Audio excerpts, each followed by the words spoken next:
You want to make sure that someone knows how to collect payment and process as the first thing that you teach a closer.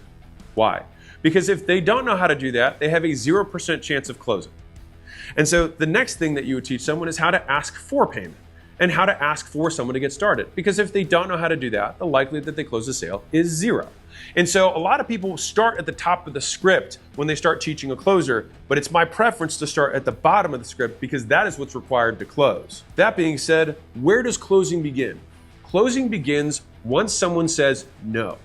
And to be very clear, just because they said no once doesn't mean they're saying no forever or they're going to say no over and over again. And we have to train and expect no. That is the job of sales. If every person immediately says yes, honestly, you're not really required. We could just record the video, put it in front, and then just put a buy button. And to be fair, Tesla does this, and they do a pretty good job of it, right? And so depending on how good you are at marketing, you might not need sales at all. But under the assumption that you're not the perfect marketer and people come in with more questions or more concerns, when they say no is when closers step up. The most important thing for me to know is if all through the way I know their goal and I know what they want, and it's like I get there and they're like very good indicators and they're like, this is amazing, I want this, and the price comes up and they're like, no, it's an investment, it's a money thing. So I don't need to go circling around and overselling and telling them why it's so great to do this thing and you should really do this and this is really good for you. I don't have to do that. I just know it's a money thing. I'm just going to get into money. And, 90% of time I think is wasted for people in days and in life is because they're not working on the real problem, And so, you look at the government right now, we're in extreme debt. Like, they're not solving the real problem. They're just printing more money. So the reason we're not getting better is because they're not solving the real problem. They're not handling the real problem. So like businesses sometimes, you're looking, trying to help somebody in their area and you realize they're not even focused on the real problem. They don't even know what the real problem is. So they can't do any, they're doing all these things and they're not productive because they don't know what the problem is. And then because they don't know what the problem is, they can't solve it because they're on the wrong problem. So in sales, if you're on the wrong problem, you're on the wrong problem. And you should know that many times, it's just rational, logical sense. Don't let you get in the way or the client get in the way of tricking you and going, no, it's really not a money thing. Okay, great, understood. But you were really, really excited about this. And then I mentioned the price and the money thing came up. So let's just explore that and boom, you go in. Then at that point, you see it, they're ready to do it. And they're like, they have the money and they're like, I got to talk to my spouse. And then you flush that out. Amazing. Cool. So tell me about that. So in terms of the money, who handles the money in the family? Well, I really handle the money in the family. Great. So when you do things do you just run them by your spouse and blah, blah, blah? Yeah, out of courtesy, I tell my spouse. Great. So if you were to go tell your spouse, hey, I got a way to go make us another $100,000 and I'm working with this great person and they've laid out a whole plan for me to do this and I think it's really exciting and we should invest this money, what do you think your spouse would say? No, I want to stay in debt, or no, we shouldn't focus on our kids' future and focus on this and focus on that. No, my spouse, of course, is going to say yes. So it's a yes. So is it really a spouse thing? Come on, give it up a little bit. Is it really a spouse thing here? It's not really a spouse thing. So what is it? Is it just partying with the money? Yeah, it's partying with the money. Yeah, but look at all these things that you could get, Look at all these things that you could get. Doesn't this make sense to know about money for the first time, to understand this, to get this, to have your kids in the basketball league, to have all these things? Yeah, but I'm not going to have all that tomorrow.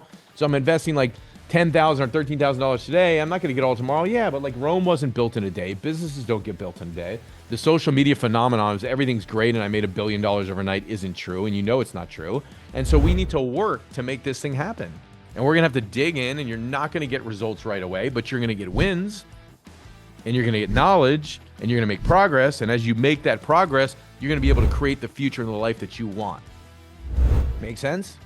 Yeah, so let's just do this thing. You ready to do this? Yeah, I'm ready to do it. Okay, boom, done. Do you have any guarantees? Yeah, I have the one guarantee for you. If you don't do this, nothing's going to change. That's the guarantee. Okay? Nobody gets guarantees in life. You go to start a business in life, nobody guarantees that you succeed. You go invest in the stock market, nobody guarantees that you're going to win. You go invest in bonds in the government, nobody even guarantees that the government's not going to go out of existence, right?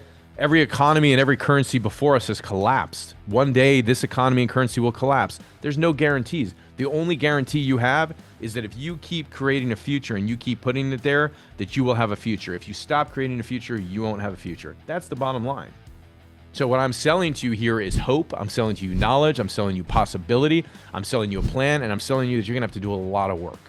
But hey, Working hard and being productive is fun, isn't it?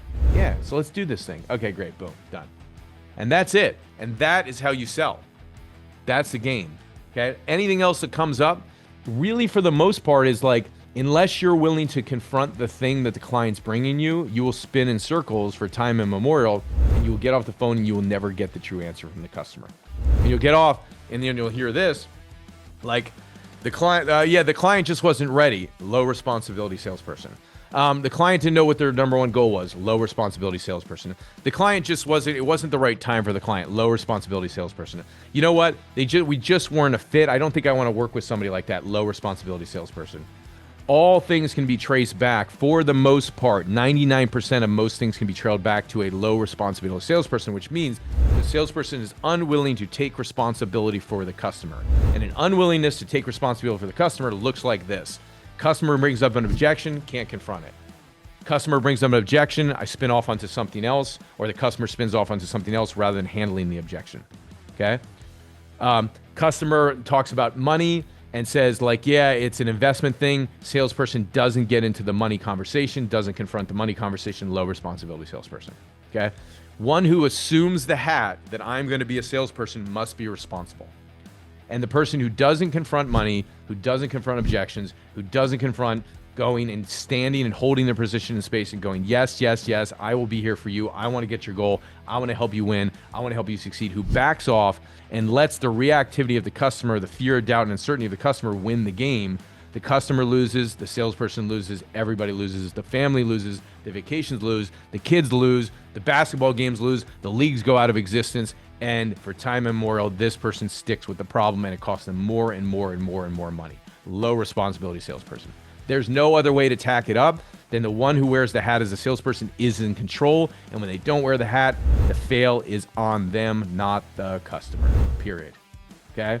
It's called a failed close. And money is never a reason for a customer not to enroll. All right, quick pause. So if you're liking this and you want help applying it to your business, just click the link down below and you can book a free strategy call with one of my consultants. And these exact systems I'm sharing with you today, we've helped thousands apply them to their business.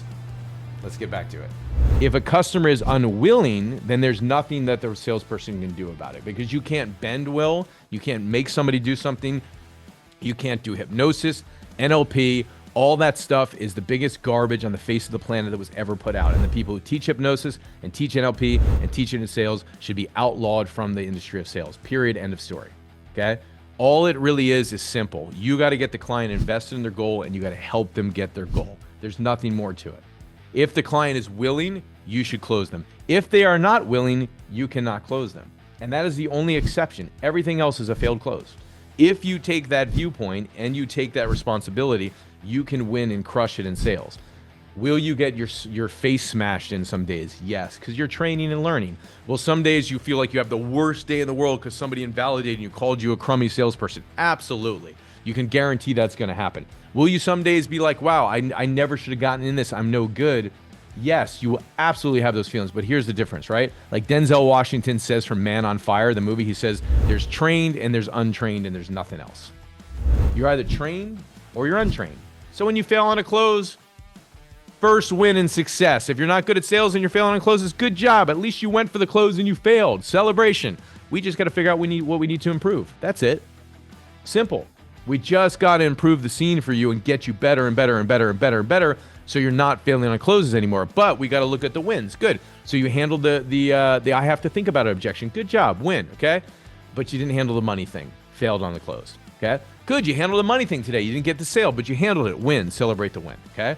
Good. Okay, you handled the spouse thing. Great. You could have done it a little bit differently, but at least you handled it and tried. Let's train you on that. And you just train people on the 4 or 5 things, which is the money, the I have to think about it, the partner, the spouse, all that. But none of that means anything without the goal. None of it. Every other objection, every other origination, every other thing, every other fail or point that goes bad in the sales process is not senior to the number one goal. The goal is the senior thing. Everything else is junior to it. So the goal, when you're stuck and you don't know what to do, all you got to do is bring the client's attention back to the goal. Why? Because when somebody's stuck in a problem for a while, you got to pull them out of the problem. If they're excited, you get into money and you get into objections, and all they're giving you is problems. Guess what? You don't want to stay on the problems. So you take them from the problem. Hey, I understand that challenge. And if we solve that challenge, or if we helped you get through this and you could achieve your number one goal, would life be better? Yes. Relief. They're out of the problem. They're out of the objection. So sales is constantly, somebody's going into the objection and they're going into the problem, and you're pulling them out of it with the goal. They're going back in and you're pulling out of it with the goal. They're going back in, you're pulling them out of it with the goal. And eventually you pull them out of it so many times to where the goal, which is full of life and energy and wisdom and all these great things, the goal right there on the spot, the goal that you have in that moment will actually trump the objections, and the goal will win and the client will win. And you're now in communication with the client, not the reactivity of the fear, the doubt, the uncertainty, the logical parts that come out of the mind, but you're in communication with the person, depending on your belief systems, the spiritual being. You're talking to the spiritual being like a real person, communication getting through to them, not the mind that's the goalkeeper that's trapping the person that's reactive and has doubt and uncertainty. Boom, you got to get past that goalie, you got to get to the person. When you land it with the person, boom, game over. They get their goal, you win, you make a sale, they win, everybody wins, and the doubt, the fear, and the uncertainty go to bay, and they go to sleep for the day. Make sense? And that is the process of sales, okay? That's the mastery that one needs to go for. Does anybody ever fully get there to 100% complete mastery? Yeah, on days, but do all of us have our moments in our days where we flap, or we forget to do the standard thing, or we violate the basic thing that we're supposed to do in a sales conversation? We cut corners, we shortcut it, we get lazy, we don't confront somebody invalidates us, and then we're afraid and we back off. All that stuff happens, okay? But then you go back and you just follow the standard process again, and you realize if you're doing your job, if you're helping the client achieve their goal, then you can close very, very, very hard, because you're closing hard on the goal. Simple. So there should be no back off in sales. There should be no apology for closing somebody. If somebody gets reactivated and they get upset because you're closing them, got it. Did I personally ethically do anything that I did not feel was good for me or the customer? No. So if it's a no, then I have nothing to apologize for. If they're just upset, I understand. Hey, I understand. I get it. I get how this can be frustrating, right? I get how this can be upsetting, and I want you to achieve your number one goal. If they start getting upset with you, hey, I totally get it, but I am here to serve you, and you mentioned that you want this and you're at a 10, so I do want to help you get there. Make sense? Yeah, I'm sorry. I was just getting frustrated. I get it. It happens when we talk about money, we talk about goals, things come up. I totally understand what you're feeling right now. It's okay to get frustrated and upset one time. If somebody gets carping and critical with you, where there's like, "Rah," and they stay that way for a while, then it's time to exit the call and go, hey, I totally get it. I'm just here to help you. And I feel like I did my job today and I did my best and I really gave you a future to put there. But listen, in a relationship, like, I don't want to be there where you're criticizing me all the time. I don't want to be there where you're getting nasty and you're insulting my team. So I think maybe you should go your own way. And it was great to meet you, and I'll see you on the next leg through. That's it. So if you're serious about scaling your business online and you want help with my one-to-many selling method to sell on podcasts or webinars or virtual stages or in person, then click the link down below and book a free strategy call. My coaches will help you implement it. We've worked with over 30,000 businesses on these very same strategies. Click it down below and go book. See you soon.